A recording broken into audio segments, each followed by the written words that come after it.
ইশরাক ও তাহাজ্জুদ এবং 5 ওয়াক্ত নামাজ কত রাকাত? 5 ওয়াক্ত নামাজ কত রাকাত তাও বলতে হবে, তা তো মুশকিল। হ্যাঁ, 5 ওয়াক্ত নামাজও বলতে হবে। এইরকম প্রশ্ন আসতে পারে, চিন্তা করতে পেরেছেন? নিশ্চয়ই জানা নেই তাহলে। 5 ওয়াক্ত নামাজ, 5 ওয়াক্ত নামাজ মানে হয়তো উদ্দেশ্য যে মানে সুন্নত টুন্নত এসব সহ। 5 ওয়াক্ত নামাজ বলতে ফরজ নামাজ। যখনই বলবেন 5 ওয়াক্ত নামাজ কত রাকাত, তখন ফরজ নামাজ এটা ধরে নিতে হবে। এটি হচ্ছে ইসলাম। 5 ওয়াক্ত ফরজ নামাজ হচ্ছে কত? 17 রাকাত। আর সুন্নতের রাতিবা হচ্ছে কত? 12 রাকাত অথবা 10 রাকাত। আব্দুল্লাহ বিন উমর হাদিসে 10 আছে, অর্থাৎ জোহরের আগে আপনি 2ও পড়তে পারেন, 4ও পড়তে পারেন। 4 পড়েন ভালো, তাহলে 12 করলেন আপনি। আর যদি জোহরের আগে 2 আর পরের 2 এইভাবে করেন তাহলে 10 হবে। 10-এর উপর কেউ যদি আমল করে তবু অসুবিধা নেই, তবে 12 পড়লে ভালো।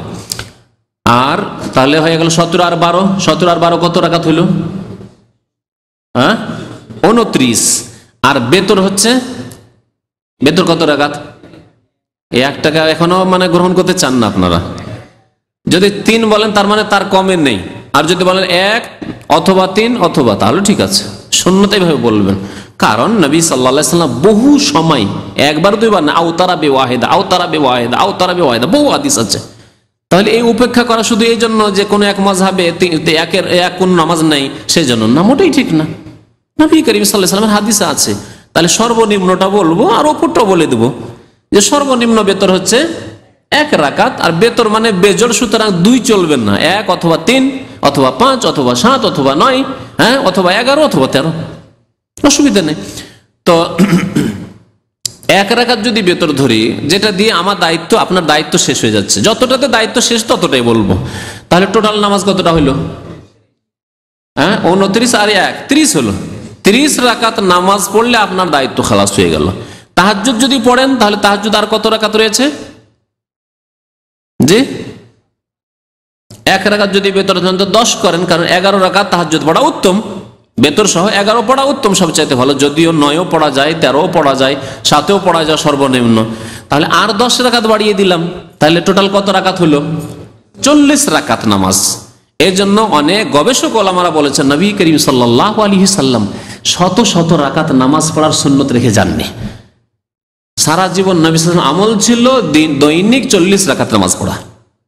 আমি যে হিসাবটা করলাম কত সূক্ষ্ম হিসাব দেখেন। 40 একবার হুব হয়ে গিয়ে 40 ফিট হয়ে যাচ্ছে।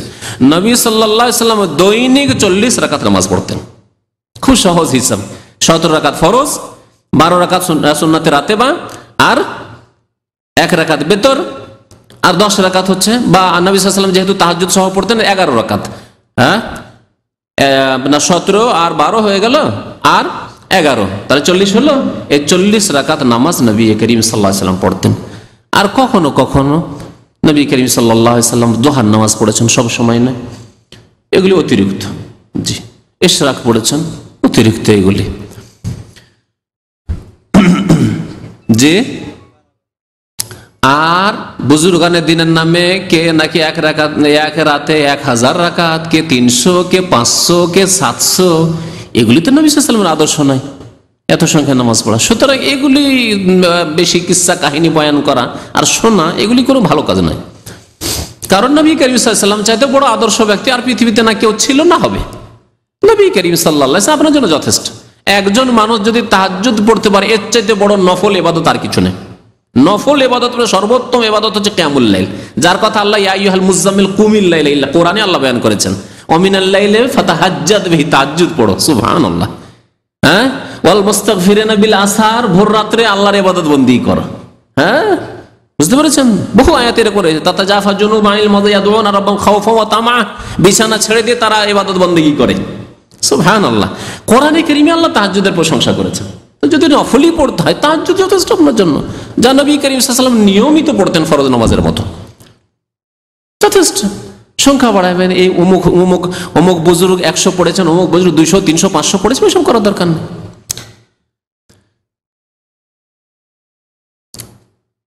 ইশরাকের নামাজ যেমন জিজ্ঞেস করেছেন, ইশরাকের নামাজ মানে সূর্য ওঠার পরে পরে নামাজ, এটা হচ্ছে 2 রাকাত। তাহাজ্জুদের নামাজ বললাম, তাহাজ্জুদের নামাজ সর্বনিম্ন হচ্ছে বেতর সহ 7, আর সবচেয়ে বেশি সময় নবী সাল্লাল্লাহু আলাইহি ওয়াসাল্লাম যা পড়তেন তা হচ্ছে 11, 8 পড়ার পরে 3 পড়ে 11 পড়েন, অথবা 10 পড়ে 1 করে 11 করেন। আর কখনো কখনো 13ও পড়েছেন, যা রয়েছে হাদিসে। 11-এর উপর আমল করে সবচেয়ে ভালো। হজ বা উমরা করতে গেলে ইশরাক ও তাহাজ্জুদের নামাজ পড়া যাবে কি না? পড়া যাবে, আলাদা কথা, কিন্তু নফল নামাজ এমনি নফল পড়তে পারেন। একটা হচ্ছে নফল, আর একটা হচ্ছে সুন্নাতে রাতে বাগুলি। ফরজ নামাজের আগে এবং পরে যে সুন্নতগুলি রয়েছে, ফরজ নামাজের আগে আর পরে যে সুন্নতগুলি 12 রাকাত রয়েছে, সেই সুন্নত সম্পর্কে নবী করিম সাল্লাল্লাহু আলাইহি ওয়াসাল্লাম ফজর নামাজের 2 রাকাত সুন্নত ছাড়া আর কোনো সুন্নত পড়তেন না। মশলা ভালো করে বুঝে নেন। এই সুন্নতগুলি যেহেতু এর সাথে সম্পর্কিত, রিলেটেড ফরজ নামাজের সাথে, ফরজ নামাজের সাথে সম্পর্কিত সুন্নতগুলির ফজরের সুন্নত ছাড়া, ফজরের আগে 2 রাকাত সুন্নত, এই সুন্নত ছাড়া আর বেতর ছাড়া অন্য কোনো সুন্নত পড়তেন না।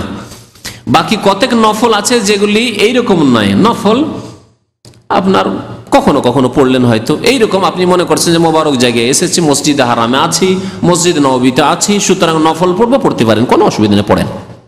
এশরাকের নামাজ পড়েন আপনি, জোহর নামাজ পড়ে, চাস্তের নামাজ পড়েন আপনি, কোনো অসুবিধা নেই।